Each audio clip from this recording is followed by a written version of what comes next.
My name is Janet, and I am about to tell you the most satisfying story of how I exposed my mother's golden boy for the fraud and criminal he really was, destroying his perfect reputation, and finally showing my mother who her children really were. This story will make you angry, shocked, and ultimately deeply satisfied as justice finally wins. Growing up as the older child in my family should have given me certain advantages, but in my house, being firstborn meant absolutely nothing compared to being my mother's favorite. From the moment my brother Marcus was born when I was 3 years old, it was clear that my mother had found her precious angel, and I had become nothing more than background noise in my own family. Marcus was everything my mother had ever wanted in a child. He was beautiful, with golden hair and bright blue eyes that could melt anyone's heart. He was naturally athletic, academically gifted, and possessed a charm that made adults absolutely adore him. But more than any of his individual qualities, Marcus had mastered the art of being exactly what my mother wanted him to be at any given moment. Meanwhile, I was the practical child, the responsible one, the daughter who got decent grades and stayed out of trouble, but never quite managed to capture my mother's attention or approval. No matter what I accomplished, it was never enough to compete with Marcus's effortless perfection in my mother's eyes. The favoritism was not subtle. When Marcus wanted expensive equipment for his various sports teams, my mother would immediately buy whatever he needed without question.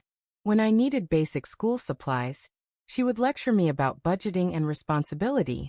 Marcus got his own car for his 16th birthday, while I was told that if I wanted transportation, I could get a job and save up for it myself. The academic expectations were equally unfair.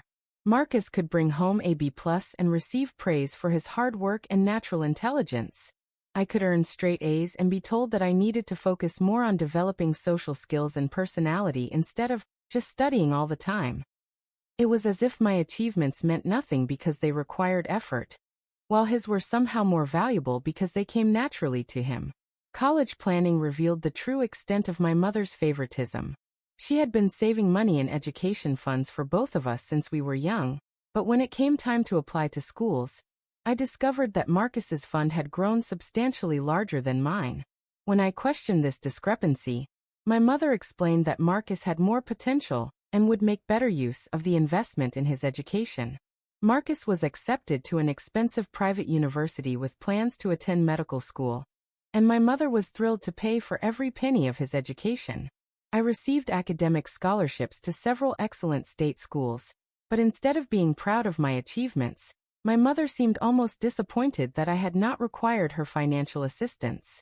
It was as if my independence and self-sufficiency were somehow less valuable than Marcus's dependence on her support. Throughout college, the pattern continued. Marcus would call home regularly with stories of his academic success, his social life, and his plans for the future. My mother would listen to every word with rapt attention, and then share his accomplishments with everyone she knew. When I called with my own updates about internships, awards, or job prospects, she would listen politely but without the same enthusiasm or interest. After graduation, I moved to another city to start my career in marketing, while Marcus remained close to home to attend medical school. The geographical distance only seemed to make my mother's favoritism more pronounced. She would visit Marcus regularly, help him with his apartment, and provide ongoing financial support for his education and living expenses. My visits home became increasingly rare as I felt more and more like an outsider in my own family. The breaking point came during Marcus's 3rd year of medical school, when my mother decided to take out a second mortgage on the family home to pay for his remaining tuition and living expenses. She made this decision without discussing it with me, despite the fact that the house would theoretically be part of both of our inheritances someday. When I expressed concern about the financial risk she was taking, she told me that I would not understand, because I had never had Marcus's level of ambition or potential. That conversation was the moment I realized that my mother's favoritism had crossed the line from hurtful to financially reckless. She was literally betting the family's financial security on Marcus's future success, and she expected me to simply accept that his dreams were more important than any concerns about practical consequences. But what really opened my eyes was not just the mortgage decision itself, but the way my mother talked about Marcus during that conversation. She spoke about him with an almost religious reverence, as if he were incapable of making mistakes or poor decisions. She talked about his future as if it were guaranteed, his success as if it were inevitable, and his character as if it were beyond question. That level of blind faith in another person, even your own child, struck me as dangerously naive. I began to wonder what my mother was not seeing because she was so determined to believe in Marcus's perfection. I started paying closer attention to the details of his life that she shared with me, and I began to notice some inconsistencies that she seemed to be overlooking. For instance, Marcus was supposedly maintaining excellent grades in medical school, but he never seemed to be studying when I talked to him on the phone. He was always out with friends, at parties, or involved in social activities.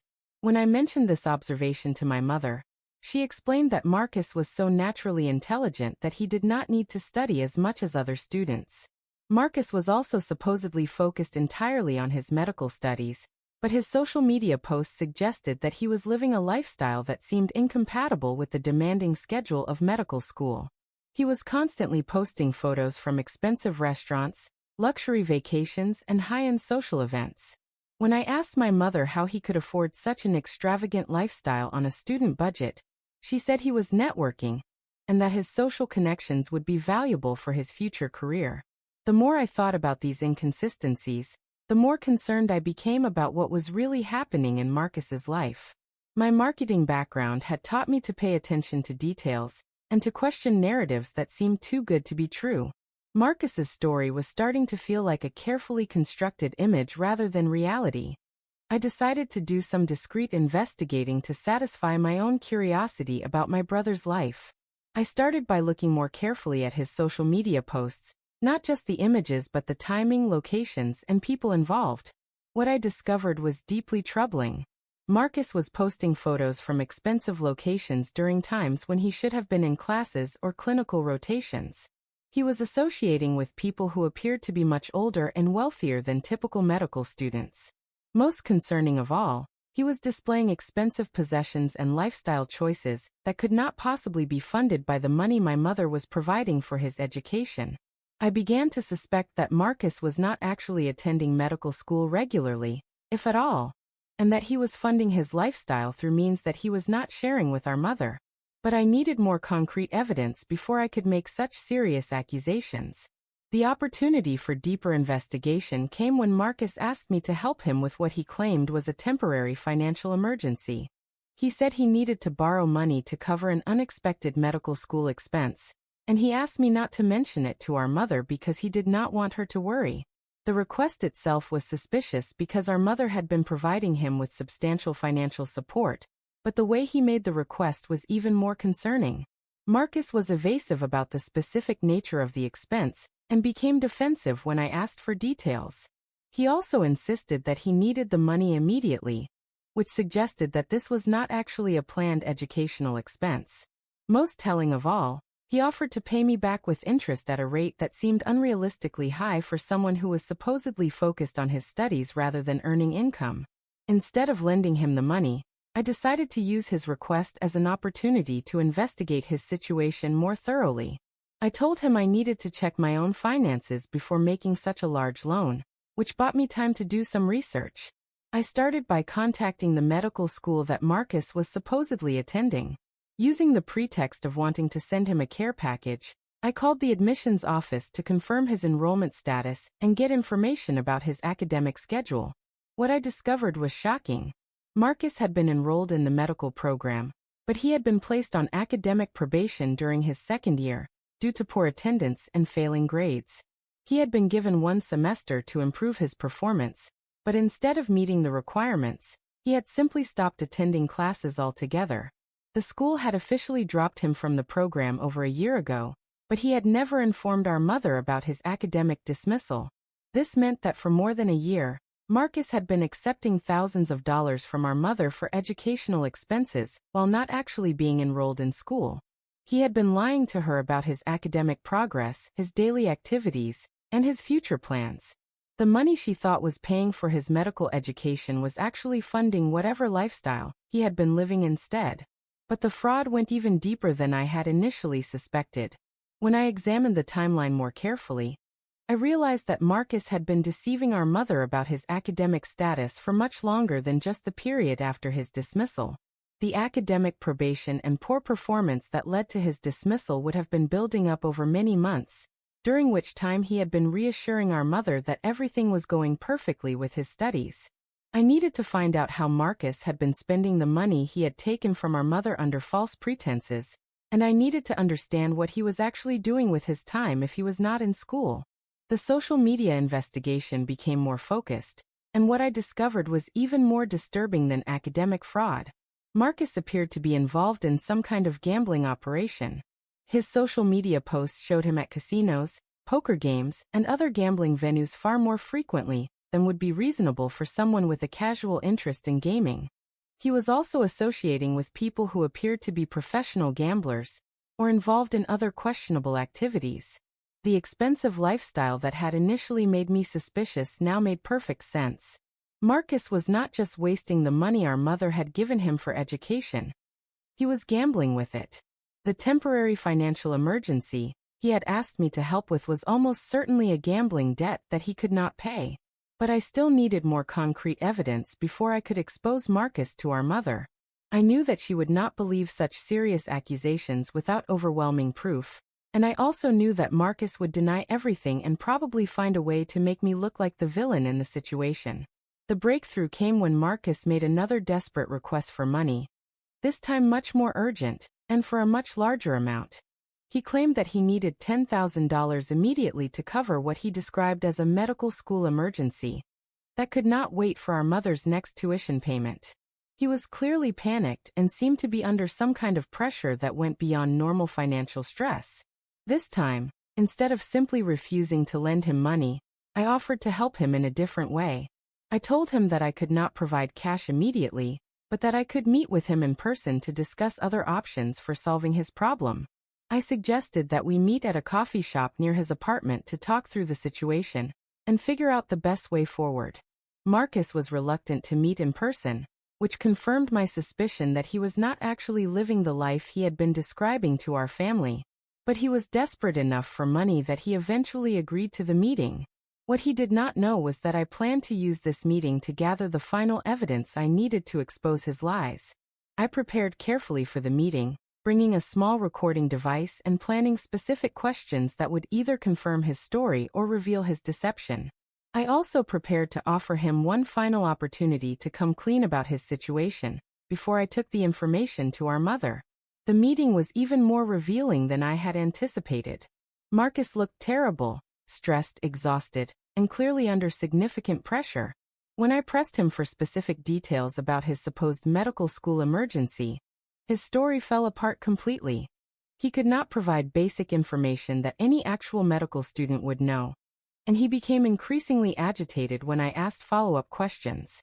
Finally, under pressure, Marcus broke down and admitted the truth. He had been dismissed from medical school over a year ago, due to gambling addiction and academic failure. He had been too ashamed and scared to tell our mother, so he had continued to accept her money while pretending to still be enrolled. He had gambled away most of the money she had given him, and he was now in debt to dangerous people who were threatening him if he did not pay immediately. The confession was even worse than I had suspected. Marcus had not just committed fraud against our mother. He had put himself in physical danger through his gambling debts, and he was now trying to drag the family into his problems by asking for money to pay off criminals. But Marcus was not finished with his revelations. As he continued to break down under the pressure of finally telling the truth, he admitted to additional crimes that he had committed to fund his gambling addiction. He had been forging our mother's signature on checks and credit card applications. He had taken out loans in her name without her knowledge. He had even stolen and sold some of her jewelry and other valuables, covering up the thefts by claiming that she had simply misplaced the items. The scope of Marcus's betrayal of our mother's trust was staggering. She had not only been paying for his fake education and lifestyle, she had been the victim of identity theft and fraud by her own son. Her credit had been damaged, her savings had been drained, and her personal possessions had been stolen, all by the child she trusted most in the world. I realized that I was not just dealing with sibling favoritism or even educational fraud. Marcus had been systematically victimizing our mother financially while she believed she was supporting his dreams. The loving, generous support she had provided had enabled him to commit serious crimes against her. And his gambling addiction had put the entire family at risk. At that moment, I made a decision that would change our family forever. I told Marcus that he had exactly 24 hours to tell our mother the truth about everything. The dismissal from medical school, the gambling addiction, the financial fraud, and the current threats from his creditors. If he did not confess everything to her within that time frame, I would do it for him, and I would provide her with all the evidence I had gathered about his criminal activities. Marcus begged me not to expose him, promising that he would find another way to solve his problems without involving the family. He claimed that he was close to winning back the money he had lost, and that he just needed a little more time to make everything right. But I had heard enough lies from him to last a lifetime, and I was not going to allow him to continue victimizing our mother. The 24-hour deadline passed without Marcus making any confession to our mother. When I called him to follow up, he had apparently left town without warning, probably fleeing from his gambling debts and abandoning any pretense of taking responsibility for his actions. Marcus's disappearance made my decision easier. I could no longer give him the opportunity to control the narrative or minimize his crimes. Our mother deserved to know the truth about what had been done to her, and she deserved to have all the information necessary to protect herself from further victimization. I arranged to visit our mother under the pretext of wanting to spend some quality time together. When I arrived at her house, I could see the evidence of Marcus's theft and fraud everywhere, though she was completely unaware of it.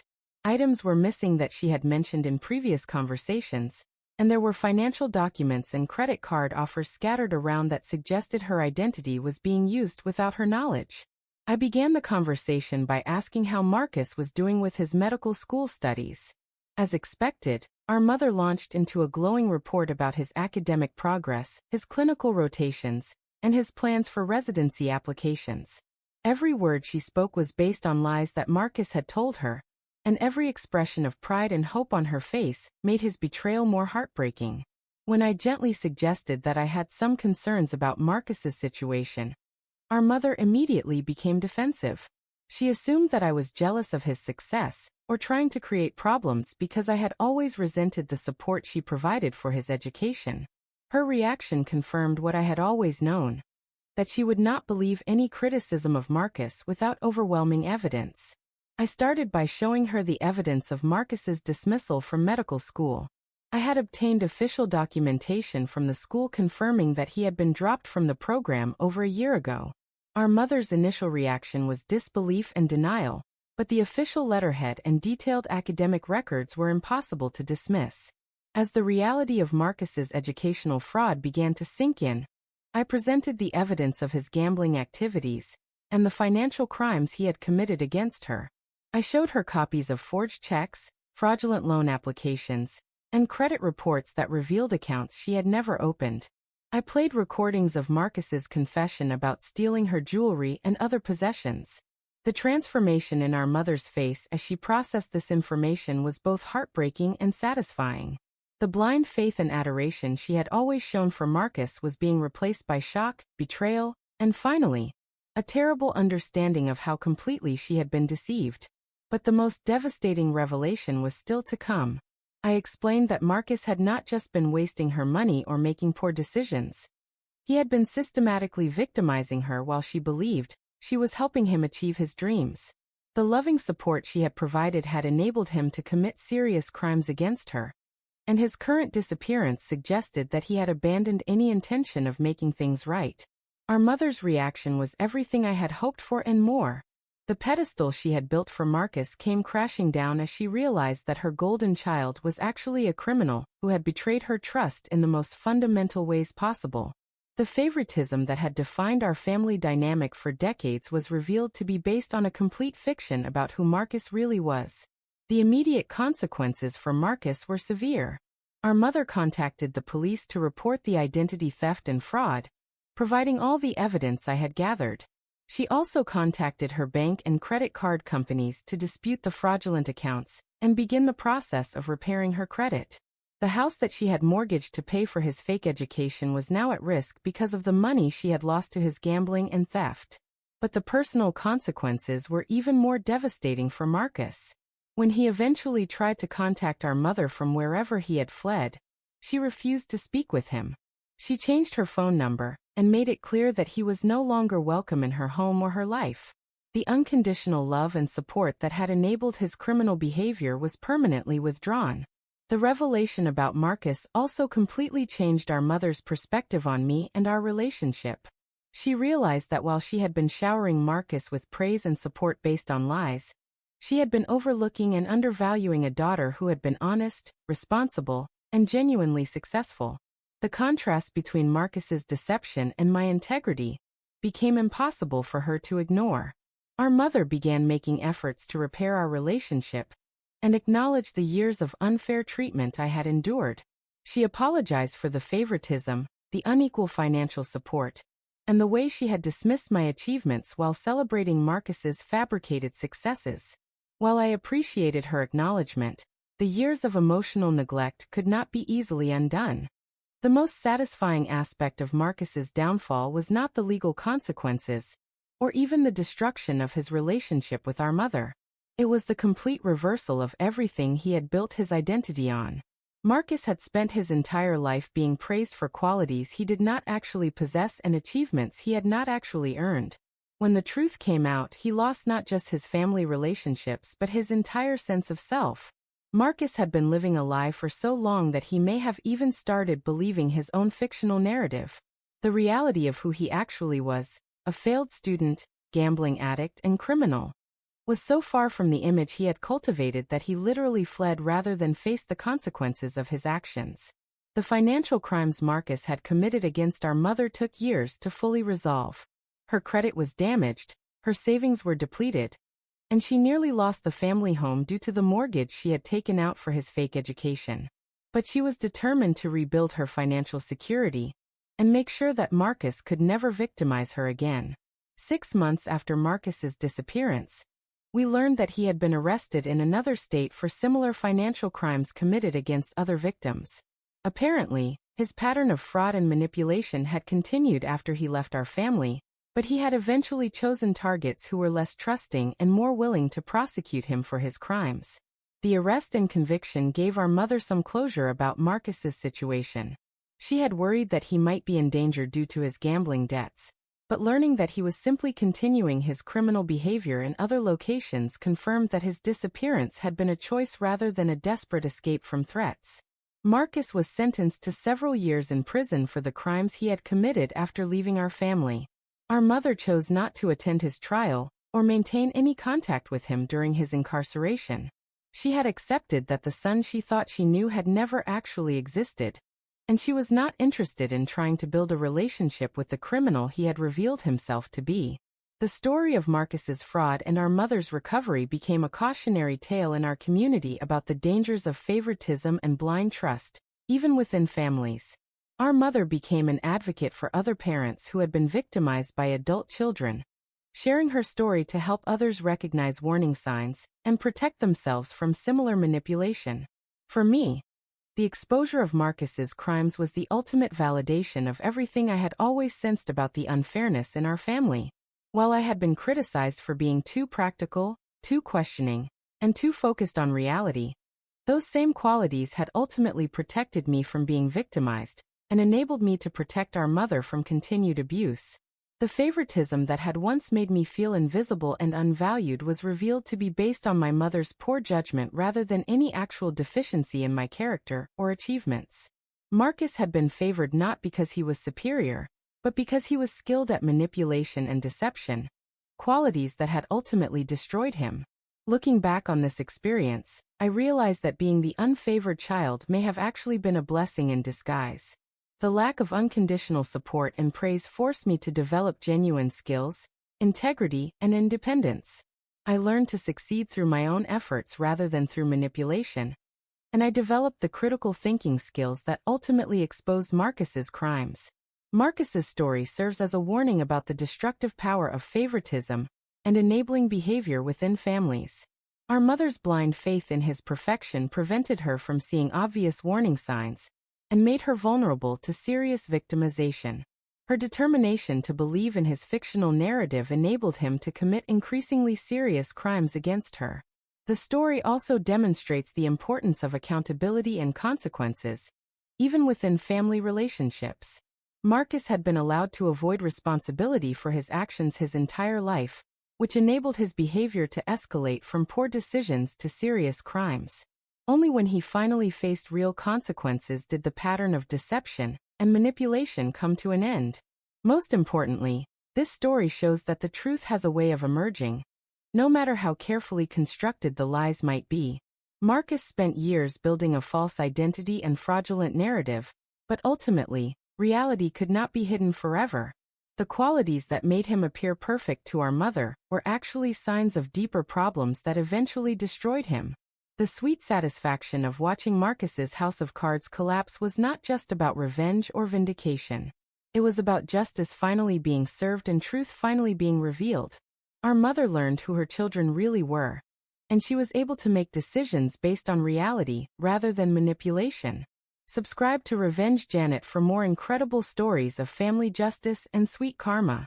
If this story of exposing the golden child's dark secrets resonated with you, make sure to hit that subscribe button and ring the notification bell.